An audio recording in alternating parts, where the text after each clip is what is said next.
نحمده ونصلي على رسوله الكريم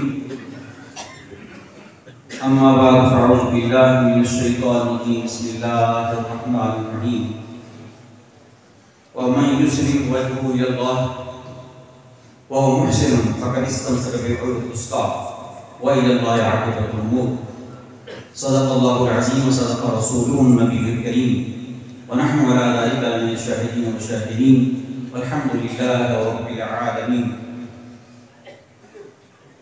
بنگاہ غوث زمان قطب دوران شیر شاہ غازی اعلیٰ حضرت الحاج پیر ہارون الرشید صاحب قدس العالی ہارون الرشید صاحب رحمۃ اللہ تعالی علیہ اور بنگاہ لطف و شفقت حضور قطب الارشاد پیر طریقت غوث زمان مرکزی سجادہ نشین دربار عالیہ موڑا شریف الحاج پیر ڈاکٹر غلام محمد گوہر نذیر گوہر صاحب. معزز سامعین کرام، قرآن حکیم فرقان مجید کی سورہ لقمان کی آیت میں نے تلاوت کرنے کا شرف حاصل کیا ہے.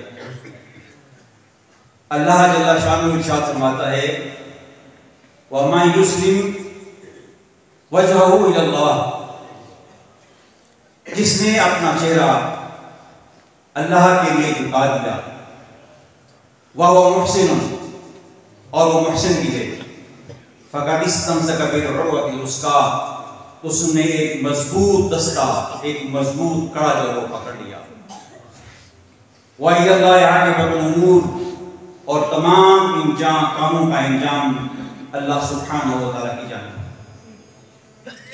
اللہ کے لیے اپنے چہرے کو جھکا دینا، اس کا ایک معنی مفسرین نے کیا ہے کہ وہ آدمی اخلاص کے ساتھ اللہ تعالیٰ کی عبادت کرے اور اسی کی اطاعت کا قصد کرے. اور ایک معنی یہ بیان کیا گیا ہے کہ وہ اپنے تمام امور اللہ تعالیٰ کے حوالے کرے، بالکلیہ طور پر اپنے آپ کو اللہ تعالیٰ کے سپرد کر دیتا ہے، اپنا سب کچھ اللہ تعالیٰ کے حوالے کر دیتا ہے، ہر چیز اللہ کے سپرد کر دی جاتی ہے.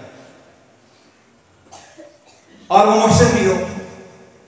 اور احسان کی تعریف جسے حدیث جبریل میں ہے کہ رسول پاک صلی اللہ علیہ وسلم نے ارشاد فرمایا کہ ان تعبد اللہ کانک تراہ، احسان یہ ہے کس طرح اللہ کی بات کو گویا تم سے دیکھ رہے ہو. فَإِنْ لَمْ تَكُنْ فَإِنَّهُ يَرَاكَ، اگر یہ نہیں تو تم اللہ تعالیٰ تمہیں دیکھ رہا ہے. تو ہر چیز اللہ تعالیٰ کے ثبوت کر دیتا ہے. جس طرح ایک خریدار کوئی چیز خریدتا ہے تو بیچنے والا اس کے حوالے کر کے ہر چیز اس کے سپرد کر کے اپنا سارا اختیار اس پر سے ختم کر دیتا ہے. اور جب یہ انسان کر لیتا ہے ہر چیز وہ اللہ کے حوالے کر دیتا ہے. دراصل بات یہ ہے کہ جب انسان لا الہ الا اللہ محمد رسول اللہ پڑھ لیتا ہے تو وہ اللہ تعالیٰ سے سودا کر لیتا ہے. جس طرح کہ سورہ توبہ میں اللہ نے ارشاد فرمایا ان اللہ اشتری من المؤمنین انفسهم واموالهم بان لهم الجنہ، کہ بے شک اللہ تعالیٰ نے مومنوں سے ان کی جانیں اور ان کا مال جنت کے بدلے میں خرید لیا. جب انسان لا الہ الا اللہ پڑھ لیتا ہے تو وہ یہ سودا کر لیتا ہے. اور اس آیت پاک کے اندر اس سودے کو عملی جامہ پہنانے کی طرف اشارہ کیا گیا ہے. عملی جامہ پہنانے والے کا ذکر کیا گیا ہے کہ جو اپنے آپ کو مکمل طور پر اللہ تعالیٰ کے سپرد کر دیتا ہے. جس طرح کہ صحابہ رومی جب مکہ شریف کو چھوڑنے لگے تو مشرکین مکہ نے آ کر انہیں گھیر لیا، ان کا پیچھا کرنا شروع کر دیا. تو آپ نے فرمایا کہ دیکھو تم لوگ جانتے ہو کہ میں کیسا تیر انداز ہوں، جب تک میرے پرکش میں تیر ہے ایک تیر میں جب کوئی میرے قریب نہیں آ سکتا، اور جب تیر ختم ہو جائیں گے پھر میں اپنی تلوار شروع کروں. اور تم جانتے ہو کہ میں تلوار کا کتنا دھنی ہوں، اور اگر تمہیں مال چاہیے تو میں تمہیں مال کا پتہ دے. تو انہوں نے کہا کہ ہمیں مال چاہیے. تو انہوں نے مال کا پتہ دیا، وہ سارے مال کی طرف چلے گئے. صحابہ رومی مدینہ شریف گئے تو رسول پاک صلی اللہ علیہ وسلم نے بڑے پیار سے ان کو دیکھا اور فرمایا اور لقب دیا کہ ابو یحییٰ نے بڑا نفع بخش سودا کیا ہے. اور اللہ سبحانہ و تعالیٰ نے آیت نازل کی وَمَنْ يَشْرِ نَفْسَهُ ابْتِغَاءَ مَرْضَاتِ اللَّهِ وَاللَّهُ غَفُورٌ رَحِيمٌ کہ اللہ کے بندوں میں وَمِنَ النَّاسِ مَن يَشْرِ لوگ اللہ کے بندوں میں ایسے لوگ بھی ہیں کہ جو اپنی جان سال ہر چیز اللہ کے رضا کے خاطر دے اللہ کی رضا کے لیے ختم کر دے. اور ہمارے حضور غوث زمان قطب دوران شیر شاہ غازی جن کی ایثار ثواب کے لیے آپ قرآن خوانی کے لیے ہم جمع ہوئے آپ کا یہ ارشاد آپ نے بھی سنا میں نے بھی سنا. آپ فرماتے تھے کہ میری مثال اس سوکھی ہوئی لکڑی کی طرح ہے جو اپنے مالک کے ہاتھ میں ہوتی ہے جدھر وہ گھماتا ہے ادھر. میں اپنی مرضی سے کوئی بات نہیں کرتا میں اپنی مرضی سے کوئی عمل نہیں کرتا جس طرح اللہ کی رضا ہوتی ہے جو اللہ میرا چاہتا ہے وہی کام ہے. آج کے ساتھ اس بات پر گواہ ہیں. ایک دفعہ مکہ معظمہ میں حج کا موقع تھا تو اعلان ہوا کہ نماز استسقاء پڑھی جائے گی. تو سب نے نماز استسقاء پڑھی کہ بارش نازل فرمائے. جب دعا ہونے لگی اس کے بعد تو حضور علیہ السلام نے دعا کے لیے ہاتھ نہیں اٹھائے آپ نے ہاتھ نہیں اٹھائے. جب واپس اپنے کمرے میں تشریف لائے عرض کی گئی کہ حضور آپ نے دعا کے لیے ہاتھ نہیں اٹھائے. فرمایا میں نے مشیت الہی کو دیکھا تھا کہ بارش نازل ہونے والی نہیں تو اللہ کی مرضی سے بارش نازل کرنے کی نہیں ہے لہذا میں نے بھی ہاتھ نہیں اٹھائے. تو آپ فرماتے ہیں میں جو کچھ کرتا ہوں جس طرح اللہ تعالیٰ کی رضا ہوتی ہے جو اللہ چاہتا ہے میں اس کے مطابق کروں میں اپنی مرضی استعمال نہیں کرتا. کہ جب انسان سب کچھ اللہ کے حوالے کر دیتا ہے اللہ کے سپرد کر دیتا ہے تو وہ انسان اللہ تعالیٰ کے انوار کا مظہر بن جاتا ہے. حضور علیہ السلام کی پوری زندگی کو آپ دیکھیں گے آپ کو یہ جھلکیاں نظر آئیں گی. جب آپ مسجد سجادگی پر جلوہ فروز ہوئے تو آپ کی عمر مبارک 25 سال. مخالفین نے یہ سمجھا کہ نوجوان ہیں زندگی کے نشیب و فراز سے زیادہ آشنا نہیں ہیں. ہر طرح سے ہر حربہ آزمایا گیا لڑائیاں جھگڑے مقدمات طرح طرح کے آزمائے گئے لیکن کوئی بات بھی کر رکھ سکتا. پھر یہ وقت بھی آ گیا کہ حکمران وقت جو تھے وہ مخالف ہو گئے اور گرفتاریوں کے آرڈر جاری کیے گئے لیکن وہ اس بات سے ناشنا تھے کہ یہ وہ ہستی ہے جو سرکار مدینہ صلی اللہ علیہ وسلم کی نگاہوں کے اندر رہتی ہے حضور کے محبوب ہیں. اور اس کی میں ایک مثال آپ کے سامنے پیش کرتا ہوں. جو پہلے ہمارے پرانے ساتھی ہیں وہ جانتے ہیں کہ پہلے شجرا شریف جو چھپتا تھا اس کے نیچے ایک نام لکھا ہوتا تھا چھپوانے والے کا احقر العباد عبدالرحمن کراچی والا وہ اس کا نام لکھ کے چھپا. یہ ان کا بیان ہے. ان کے ساتھ ان کے ایک اور ساتھی منظور بیگ صاحب جو کہ گیس کمپنی کے اندر چیف انجینئر قادری سلسلے میں وہ بیٹھ تھے لیکن مدینہ یہاں ہمیشہ آتے تھے حضور شان کی بارگاہ میں حاضر آتے تھے بڑی محبت سے آتے تھے. ان کو پوچھا کہ آپ کا سلسلہ تو قادریہ سلسلہ میں آپ کے بیت ہے تو آپ یہاں اس پابندی سے کیوں آتے ہیں؟ تو انہوں نے کہا کہ بات یہ ہے کہ میں حج کو گیا اور حج کرنے کے بعد نبی پاک صلی اللہ علیہ وسلم کے معجزہ شریف کے سامنے کھڑا ہوا اور میں نے سلام عرض کرنے کے بعد استغاثہ کیا کہ یا رسول اللہ صلی اللہ علیہ وسلم آپ کے ہزاروں لاکھوں غلام یہاں حاضر ہیں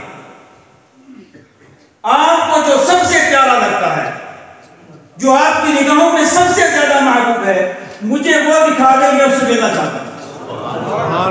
کہتے یہ خیال کر کے میں اسی طرح مراقبے میں کھڑا تھا تو مجھے آواز آئی کہ آنکھیں کھولو اور دیکھو کہ اس وقت جو شخصیت میرے سامنے سلام پیش کر رہی ہے یہ میرا سب سے محبوب ہے اور اس کو رکوع سے تمام شیر شاہ غازی رحمۃ اللہ علیہ اس لیے میں یہاں تو عرض یہ کر رہا ہوں کہ ہمارے حضور علیہ شان نبی پاک صلی اللہ علیہ وسلم کے محبوب تھے سرکار کی نگاہ پاک ان پر تھی اور یہ تو اللہ تعالیٰ کا وعدہ ہے کہ جو آدمی اپنے آپ کو اللہ کے سپرد کر دیتا ہے اور وہ محسن بھی ہو یعنی اس کے بعد ہر عمل جو ہوتا ہے وہ اس پر نظر رکھتا ہے کیونکہ احسان کا معنی رسول پاک نے یہ بیان فرمایا ہے کہ وہ تم اللہ کو دیکھ کر عبادت کر رہے ہو یا اللہ تعالیٰ تمہیں دیکھ رہا ہے تو جب کوئی اس درجہ پر فائز ہو جاتا ہے وہ اپنے ہر عمل پہ نظر رکھتا ہے کہ میرا کوئی عمل جو ہے ایسا تو نہیں جو اللہ کی رضا کے مطابق ہو، اس میں میرے نفس کی عمل کا حق تو نہیں ہے، میری کوئی ذاتی خواہش تو نہیں ہے، اس میں شیطان کی ایمان تو نہیں ہے۔ وہ اتنی نگرانی رکھتا ہے، اس کا یہ مراقبہ بن جاتا ہے، شب و روز کا یہ مراقبہ ہوتا ہے، ہر وقت اس کا یہ مراقبہ ہوتا ہے کہ میرا کوئی عمل اپنی خواہش سے نہ ہو، شیطان کی ایمان سے نہ ہو، میرے نفس کی خواہش نہ ہو۔ تو حضور والا شان کس درجہ پر فائز ہے؟ ان کے لیے اللہ نے وعدہ فرمایا فقد استمسک بالعروۃ الوثقی، اس نے اب مضبوط دستہ پکڑ لیا، ایک مضبوط کنڈا اس کے ہاتھ میں آ گیا ہے، اور یہ وہ کنڈا ہے جس میں انقطاع نہیں، ٹوٹنے والا نہیں ہے، تمہیں معبود کا وصال ہو جائے۔ اور آپ دیکھیے وہی کڑا وہی مضبوطی سے ہمارے حضور والا شان نے پکڑا تھا، اور اب ہمارے حضور والا شان جو جلوہ فروز ہیں انہوں نے دوسری کڑے پکڑا، اور آپ یہی تعلیم دے رہے ہیں۔ اور وہ کڑا ہے کیا؟ وہ مضبوط کڑا کون سا ہے؟ وہ دستہ کون سا ہے؟